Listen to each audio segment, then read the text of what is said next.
The sickening sound of expensive glass hitting ceramic tile stopped the entire party cold. I turned around to see my cousin's kid, Leo, 8M, standing over my professional camera rig. My Sony A7 IV, my workhorse, my livelihood, was lying face down.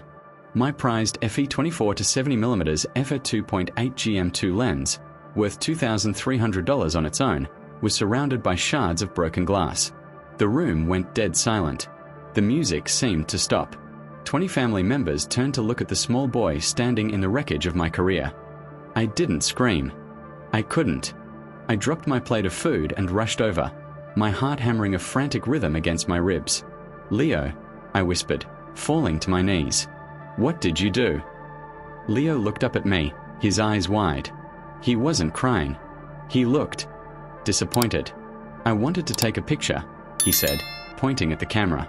"But it was too heavy. It slipped." I reached for the camera. My hands were shaking.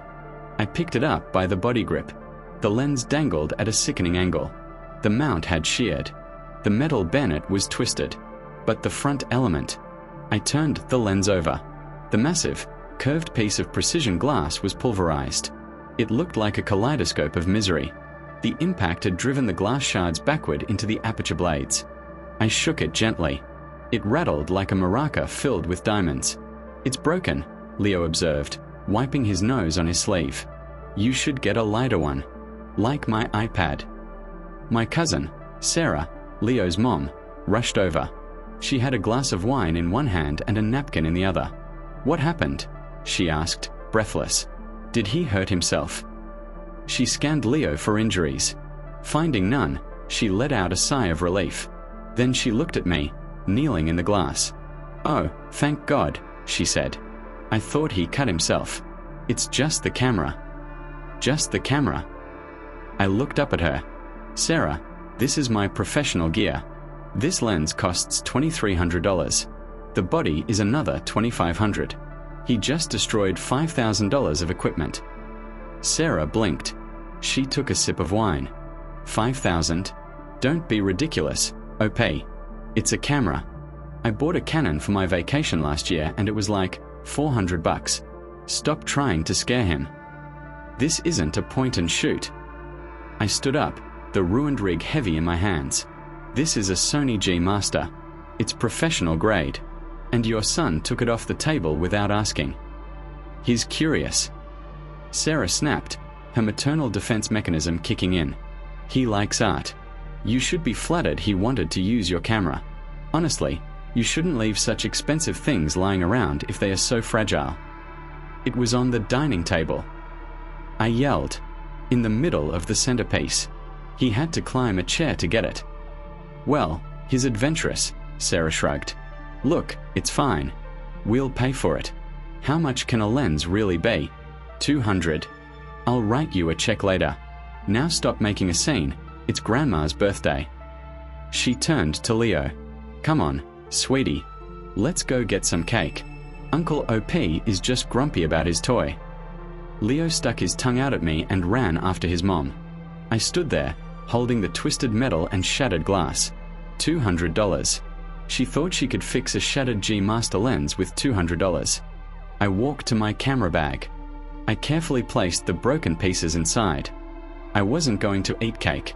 I was going to find the receipt. And then I was going to introduce Sarah to the concept of replacement value. I didn't let her walk away. I couldn't. The adrenaline was pumping through my veins like ice water. "Sarah!" I shouted, causing half the party to turn around again. "We are not done." Sarah spun around, shielding Leo with her body as if I were wielding a knife instead of a broken lens. "Stop screaming. You are traumatizing him. Look, he's shaking." Leo wasn't shaking. He was licking frosting off a cupcake he had swiped from the table. "He destroyed my livelihood," I said, holding up the twisted camera body. "Look at the mount, Sarah. The metal is bent. The sensor is exposed. This isn't just a broken lens. The camera body is compromised. This is catastrophic damage." "Oh, stop using big words," she huffed. "It's a camera. It takes pictures. Why did you leave a toy like that lying around anyway? If it's so professional, it should be in a case." It was on a tripod. I yelled. I was setting up for the family photo, and it is not a toy. Well, it looks like a toy, she retorted. And honestly, if it breaks that easily, it's a piece of junk. My phone has a camera and I drop it all the time. It never breaks. Maybe you should buy better quality stuff instead of wasting money on fragile glass. I felt a vein in my forehead throb. This is a Sony G Master Lens. It is the highest quality glass you can buy. It broke because your son dropped it onto ceramic tile from 4 feet in the air. Physics, Sarah. Glass breaks. You're being so dramatic, she rolled her eyes. It's just glass. Put some tape on it. Or go to Best Buy. I saw cameras there in the clearance aisle for like $100. I'll give you $100 right now if it will shut you up. $100. I laughed. It was a manic sound. Sarah, the tax on this lens was more than $100. You cannot replace a cinematic lens with a clearance point and shoot. You owe me $5,000. The room gasped. My aunt, Sarah's mom, stepped forward. Honey, 5,000. That seems excessive. Are you sure you aren't inflating the price just a little? I have the receipts on my phone, I said, pulling it out. I can show you right now. B&H photo. Purchase date, 2 months ago. I don't want to see your fake receipts, Sarah snapped. I am not paying $5,000 because you were negligent. You left it out. Leo was curious. He wanted to take a photo. He was being artistic. You should be encouraging that, not punishing him. He can be artistic with cranes. I shouted, not with professional optics. You know what? Sarah grabbed her purse. I'm done. You are ruining Grandma's birthday with your greed. We are leaving. And don't expect a check from me. If you want money, go ask your insurance. That's what it's for. Insurance covers theft, I said. It fights me on negligence. And this was negligence. You watched him climb the chair. I watched him be a child, she screamed. Come on, Leo. Your uncle is a monster. She grabbed Leo's sticky hand. If you walk out that door, I said, my voice dropping to a dangerous whisper, I'm filing a police report for destruction of property, and I will sue you. Sue me, she laughed, opening the door. Sue your own cousin. See how the family likes that. You'll be the outcast, OP, the greedy photographer who sued a child. She slammed the door. I stood there, the broken camera heavy in my hand. The party was silent. My grandma looked sad. She thought I wouldn't do it. She thought family was a get-out-of-jail-free card. I walked to the kitchen table.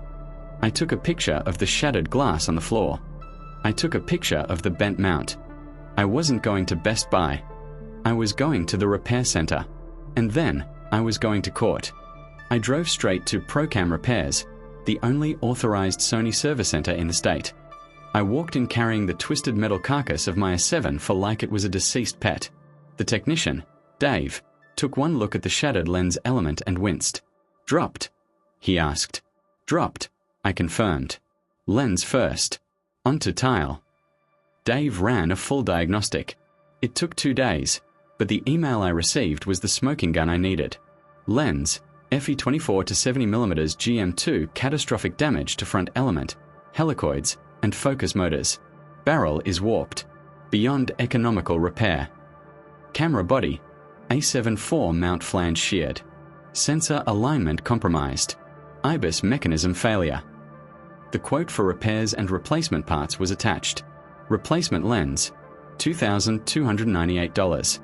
Camera body repair, $1,400. Labor and calibration, $300. Rental fees, while gear is out $600.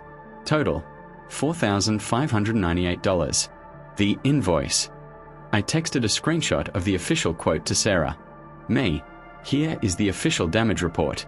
Total is $4,600. Please let me know how you want to handle this. She replied instantly. Sarah, LOL. You are insane. I'm not paying $5,000 for a camera. Go scam someone else. Blocked. The court case. I filed in small claims court. The limit in my state is $5,000, So I was covered. The court date was 2 months later. Sarah showed up without a lawyer. She brought printed photos from her iPhone. "Your Honor," she told the judge, looking smug, "my cousin is a con artist. He dropped his own camera and wants me to upgrade him. Besides, look at these photos I took of Leo. They are beautiful. Nobody needs a $5,000 camera. It's frivolous spending." I walked up to the bench. I handed the judge the Sony Pro Support report. I handed him the receipt for the rental gear. I handed him the photos of the smashed lens on the patio. The judge, a stern man with reading glasses, looked at the report. The judge said to Sarah, "This is a professional repair estimate from the manufacturer. It states clearly that the damage is consistent with a high-impact drop. The plaintiff uses this equipment for his livelihood. Whether you think it is necessary is irrelevant. You are liable for the damage caused by your unsupervised child." "But it's just a hobby," she argued. "It is his profession," the judge corrected. "And you were negligent." The verdict: judgment for the plaintiff in the amount of $4,598 plus court costs. Sarah turned white. I don't have that money. I have car payments." "Then you should have taught your son not to touch expensive equipment," the judge said. "The aftermath. She didn't pay. I had to file for a wage garnishment. Every 2 weeks, I get a check for $200 taken directly from her paycheck. It will take 2 years to pay off. My parents are furious. They say I ruined the family dynamic over material possessions. I bought a new camera. I bought a new lens. And I bought a heavy-duty Pelican case with a padlock. Sarah is still paying for the camera she thought was a toy. And every time I deposit that check, I think about the iPhone versus cinema camera argument, and I smile. Quality costs money. Ignorance costs more.